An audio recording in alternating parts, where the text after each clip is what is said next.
Vous écoutez Pop In, le podcast qui vous donne la pêche et vous inspire. Je suis Cécile Tovel et j'ai créé avec mon mari Antoine la conciergerie d'entreprise La Minuterie.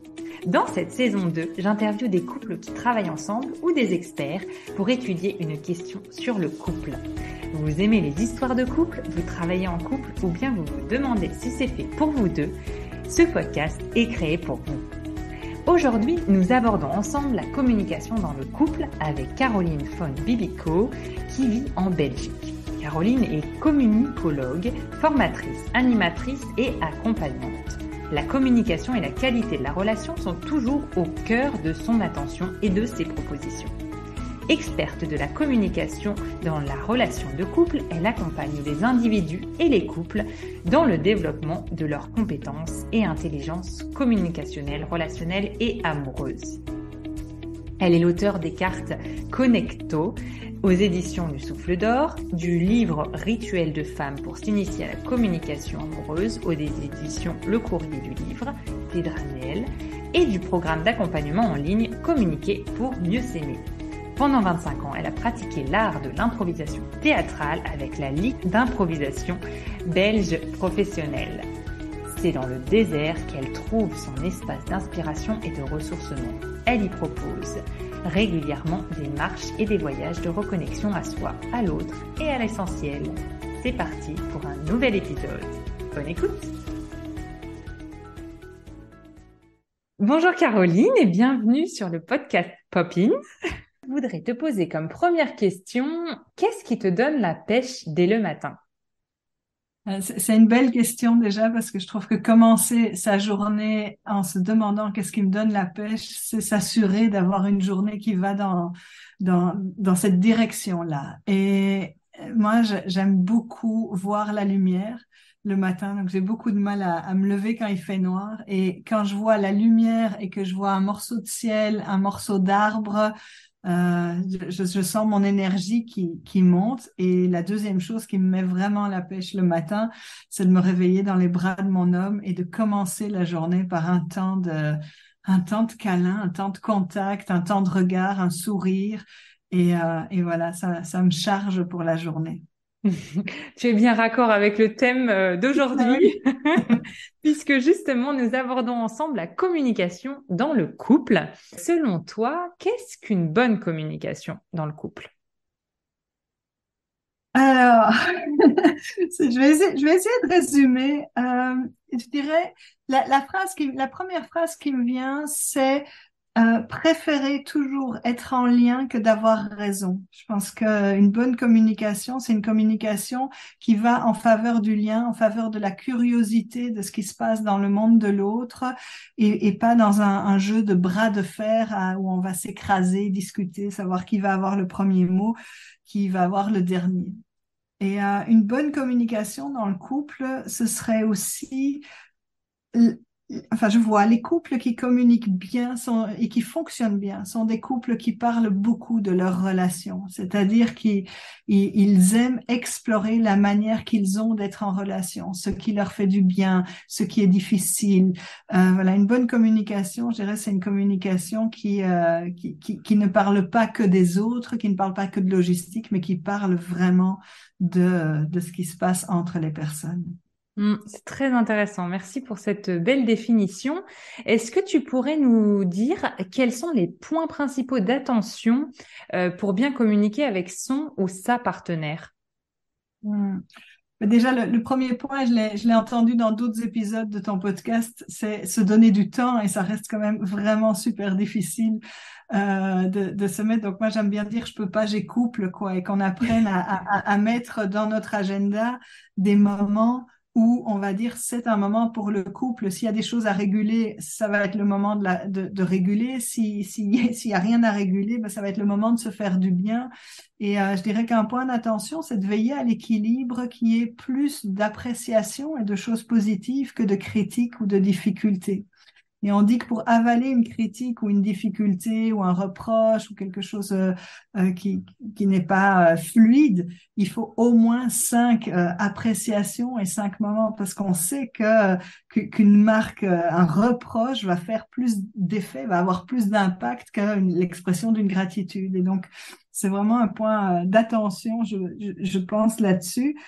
Et, et puis, il y a une troisième chose qui me vient, c'est la notion d'être conscient et consciente de notre grand théâtre intérieur. Alors, je dis théâtre parce que c'était mon premier métier, et donc sans doute c'est des images qui font sens pour moi. Mais c'est de dire, à l'intérieur de moi, il y a une multitude de personnages qui rentrent en action et qui rentrent en relation avec une multitude de personnages chez toi quand je te parle. Et peut-être qu'il y a celle qui se compare tout le temps, celle qui n'a pas confiance en elle, celle qui a besoin d'affirmer, d'être reconnue, celle qui fait toujours pour les autres, et que je vais rencontrer chez toi celui ou celle qui n'a pas confiance en soi, etc. Et en fait, c'est d'avoir cette conscience de qui parle à l'intérieur de moi et qui j'ai en face de moi. Donc ça, c'est des points d'attention. Voilà. Alors c'est un long voyage introspectif, mais c'est très intéressant de faire. Voilà, je suis en train de me blesser à ce que tu me dis parce que c'est celle qui a peur d'être abandonnée qui tout de suite réagit. Et je suis ça en partie, mais je suis aussi celle qui a un grand leadership, etc. Et puis si j'écoute la même phrase à partir d'une autre facette de moi-même, je vais réagir différemment. Mhm. Ouais, c'est très Et intéressant. On a du mal à... Enfin, il faut arriver à se le dire, c'est tout à fait pertinent. Mhm. oui, et bah du coup, voilà, hop, ça m'a coupé. Un des points d'attention, c'est de laisser parler l'autre jusqu'au bout. Et ici, c'est chouette parce que non, mais en plus, j'étais arrêtée sur une idée. C'est juste que j'avais 4 idées encore. Et c'est cette difficulté-là. Et on voit bien, du coup, le procédé de la discussion, c'est je dis un truc, hop, ça t'embarque sur autre chose, et puis hop, je me perds, et voilà. Et alors, on discute, mais on n'est pas réellement dans la communication. La communication, c'est vraiment prendre le temps d'aller à la rencontre totalement de l'autre jusqu'à ce qu'il est fini. Puis on en parlait en back-off en disant, mais c'est Oui. tellement difficile d'écouter pour entendre et pas d'écouter pour répondre ou pour réagir. Et je dirais ça, c'est un point d'attention sur les choses importantes, parce que bien sûr, 24 heures sur 24, je peux pas communiquer de cette manière-là. Je Oui. vais porter attention dans les moments où je vois que je blesse, où je vois que je suis pas comprise, où je vois que je suis un peu réactive et des choses comme ça. Et une dernière chose, peut-être sur les points d'attention, moi, j'aime parler du rétroviseur. Dans une voiture, on a un rétroviseur, puis on regarde un peu en arrière pour être sûr. On gère la route à la fois sur les côtés en avant, mais par en arrière aussi. Et dans le couple, regarder dans le rétroviseur, ça revient à dire, ben, je peux te dire, tiens, mais ce matin, je suis partie en râlant, je suis partie sans me dire au revoir, parce que ce qui s'est passé pour moi, c'est. Et en fait, ce que j'avais besoin, c'est, on fait tout le temps des petites régulations par en arrière de ce qui s'est passé pour aller mieux en avant. Et voilà, je trouve ça important de le faire régulièrement parce que sinon on regarde pas, on accumule et à un moment donné, il y a un 6 tonnes de reproches qui se déversent dans la relation et ça, c'est beaucoup plus difficile à gérer. Mhm. Merci beaucoup pour ces 5 points et du coup je compléterai que tu m'as offert très gentiment ton jeu et c'est d'ailleurs ce que tu essayes de faire en sorte qu'on puisse écouter l'autre grâce à ton jeu et de cartes que je recommande à tout le monde parce que c'est un exercice comme on le disait à l'instant très difficile, on a toujours envie d'intervenir, de rebondir et dans ton jeu la première partie on ne doit pas, on doit juste écouter l'autre 3 à 5 minutes. C'est voilà, ça paraît très très long quand on y est et en fait bah, on apprend beaucoup de l'autre grâce à ça. Donc merci encore pour ton cadeau et Peut-être que je juste recommande d'offrir. voilà, tu vois, je t'interromps aussi. Comme ça, je suis profondément humaine, mais juste nommer le jeu, ça s'appelle Oui. Connecto et ça parle de la relation au quotidien, de tous les thèmes qui ont besoin de se réactualiser parce qu'on croit connaître l'autre, on croit tout savoir. Et en fait, ce que je savais il y a un an, mais c'est peut-être plus vrai aujourd'hui dans ce qui t'occupe, te préoccupe. Et donc, c'est la relation au quotidien et puis la relation dans l'intimité, la sexualité qui fait que c'est un très beau jeu pour parler d'amour dans cette dimension-là, où souvent on va se deviner, on va vouloir penser à la place de l'autre. Bon, on fait l'amour, on parle pas de comment on fait l'amour, mais et c'est un jeu qui va vraiment inviter à ouvrir des champs. Et la grande phrase qui revient souvent, c'est mais tu m'avais jamais dit ça. Alors voilà, c'est comment est-ce qu'on peut se dire les choses qui restent à l'intérieur et de les amener vers l'extérieur pour le bien de la relation. Merci d'avoir apporté un complément parce que je n'avais en effet pas dit le nom et je mettrai dans les commentaires du podcast le lien pour ceux qui souhaitent se le procurer. Alors, une autre question, c'est quels sont les enjeux spécifiques que lorsqu'on accumule justement les relations, donc conjugales, parentales, professionnelles. Voilà, qu'est-ce que tu peux nous dire là-dessus? Il y a un premier enjeu qui est d'essayer de distinguer, de pas tout mélanger, parce que si j'ai à la fois une relation parentale, une relation conjugale, une relation professionnelle avec toi, il y a de fortes chances que entre le biberon et le bain, on parle du comptable et du prochain appel d'offres qu'on a. Il est fort probable qu'en allant se coucher, tout d'un coup, on ait une idée comme ça. Et je dirais l'enjeu principal, c'est de se donner des temps et des espaces pour œuvrer. Est-ce qu'on est et donc de savoir dans quelle relation on est là, parce que on peut ne pas être d'accord dans notre relation parentale sur on a une différence sur un point de vue d'éducation. Ça doit pas remettre forcément en cause la relation conjugale. L'homme que je suis aime la femme que tu es, mais en tant que père, je suis pas d'accord avec la manière dont tu agis en tant que mère. Et pareil sur une relation professionnelle, ben là et encore si les postures sont différentes, tu vois, ben, là c'est ton manager qui te parle. Mhm. En Mhm. tout cas, je prends ma casquette de manager. Et donc je dirais ça, c'est un enjeu, ne pas tout mélanger. Et la deuxième chose, ce serait de se donner du temps de respiration en dehors de toutes les relations qu'on partage. À savoir que quand on les accumule, on a peut-être moins de temps à l'extérieur pour aller se ressourcer et pour s'aérer. Et c'est tellement important que chacun des deux partenaires ait aussi des relations sociales, affectives, mais même de la relation à la nature, de l'espace, parce que finalement, c'est dans le silence qu'on peut s'entendre soi-même. Et pour bien communiquer avec l'autre, il faut d'abord pouvoir bien communiquer avec soi. Et pour bien communiquer avec soi, ben, il faut que je fasse silence dans ma tête. Et ça, c'est très compliqué. Ça demande peut-être des espaces. Donc, je dirais, voilà, l'enjeu, c'est de veiller à s'autoriser chacun à avoir du temps qui est pas du temps rempli par plein d'activités, du temps en dehors du couple, mais du temps de ressourcement pour arriver dans la relation, dans le plein de quelque chose à partager et pas dans le trop plein qui fait que ça déborde ou dans le manque qui fait que les reproches vont apparaître. Mhm. Merci, merci beaucoup. Est-ce que tu aurais un livre ou une vidéo que tu souhaites partager aux couples qui travaillent ensemble? On vient de l'aborder sur cette partie-là. La partie communication s'applique à tous, hein. Je pense qu'il n'y a pas... Oui, on a- oui, yes. Bon, alors, j'en ai plein, c'est ça le problème, j'en ai toujours plein. Déjà, j'ai envie de dire, j'ai mon livre qui s'appelle Oui. S'initier à la communication amoureuse, où il y a ces dimensions, mieux communiquer avec soi pour mieux communiquer avec l'autre. Euh, il y a un livre que je vais t'en donner trois parce que voilà, je sais jamais Oui. faire dans le détail. Le deuxième livre, c'est le livre de Claude Parisot qui s'appelle Réenchanter son couple grâce à la méthode Imago. Et parce que j'aime beaucoup la manière dont il parle de l'approche Imago qui aide à vraiment écouter, à entendre au-delà de ce qui est dit et à comprendre qu'est-ce qui fait qu'on s'est choisi.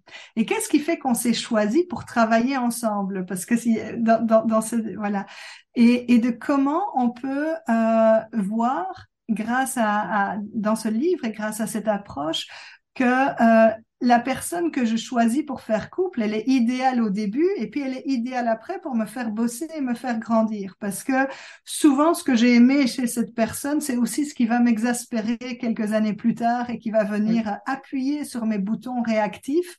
Et si on met pas de la conscience et qu'on se met pas au travail à ce moment-là, de traverser et de se dire, mais en fait, en fait, grâce à toi, je rejoue des scènes que je connais et je voudrais grandir en compétences. Et le dernier livre qui me passe par l'esprit, c'est une adaptation du livre de Gary Chapman, mais fait par l'auteur, qui est le livre des 5 langages de l'amour, mais il parle des 5 langages de l'amour au travail et je trouve que c'est D'accord. vraiment une belle manière de rentrer en connaissance de ses collaborateurs, de donner le meilleur de ce qu'on peut donner dans un espace qui va créer de la bienveillance et de la sécurité pour que chacun se sente entendu, reconnu et puisse aussi du coup donner le meilleur de soi-même dans son travail. Je Voilà. connaissais les 5 langages de l'amour, mais pas celui adapté au travail. Donc, merci beaucoup. Pour finir cet épisode, est-ce que tu aurais une petite touche de légèreté avec une anecdote rigolote sur, par exemple, un couple que tu as pu accompagner ou que, voilà, ce que tu souhaites? Oui, alors ta question, elle me met en difficulté parce que je peux pas donner une anecdote sur un couple que j'accompagne ou je peux pas rire des autres, mais je peux rire de moi. Et donc, je vais juste partager une anecdote qui est arrivée dernièrement dans la cuisine. Et derrière ma cuisine, j'ai une sorte de cellier dans lequel il y a un meuble avec des tiroirs et mon compagnon me demande où il peut trouver. Alors, je sais même plus ce que c'était, mais disons le plat en question. Et je lui dis, c'est dans le cellier, dans le premier tiroir du premier meuble. Et il revient, il dit, non, c'est pas là. Et je fais, bah si. Et alors, évidemment, j'y vais moi-même, j'ouvre la porte, je prends le tiroir, je fais, bah regarde. Et ce qui était magnifique, c'est de se rendre compte que quand moi je dis le premier tiroir, dans mon implicite, parce que je suis kinesthésique, le premier tiroir, c'est celui qui me demande le moins d'efforts pour ouvrir, c'est-à-dire que c'est le premier en hauteur. Et lui, son mode de pensée, il est architectural. Il voit rez-de-chaussée, premier étage, deuxième étage, troisième étage. Et du coup, pour lui, le premier tiroir, c'est le tiroir tout en dessous. Et c'était intéressant de voir à quel point on peut ne pas se comprendre sur un truc qui a l'air tellement évident et du coup sans vouloir, mais tu comprends jamais rien, mais enfin c'est pas compliqué, etc. Et on a beaucoup ri avec cette anecdote-là de faire, voilà, on n'a pas la même expression sur ce que c'est un premier tiroir, mais donc on imagine derrière que si on ne communique pas pour savoir qu'est-ce que c'est le respect, qu'est-ce que c'est l'amour, qu'est-ce que c'est l'engagement, mais on peut aussi tout à fait se mécomprendre, mal se comprendre, et donc raison de plus pour prendre du temps pour communiquer à deux. Mais qu'est-ce que tu veux dire quand tu dis ça? Quand tu parles de l'engagement, c'est quoi pour toi, etc., etc. Mhm. Merci énormément. C'était très riche. Merci pour tous tes conseils, tout ce que tu as pu nous raconter. C'était vraiment un plaisir d'échanger avec toi, Caroline. Et j'espère à bientôt. Et puis je recommande à tout le monde ton livre et ton jeu. Voilà. À très Merci à bientôt, toi, Caroline. Cécile. Merci. Ça y est, c'est déjà fini pour aujourd'hui. Qu'avez-vous appris grâce à cet épisode? Qu'aimeriez-vous tester pour votre couple? Racontez-le-moi en commentaire sur Apple Podcast ou par message. Vous pouvez aussi ajouter 5 étoiles sur Spotify. Merci beaucoup, ça m'aide à faire connaître le podcast et aussi à trouver de super intervenants pour les prochains épisodes. Je vous dis à bientôt sur Popin.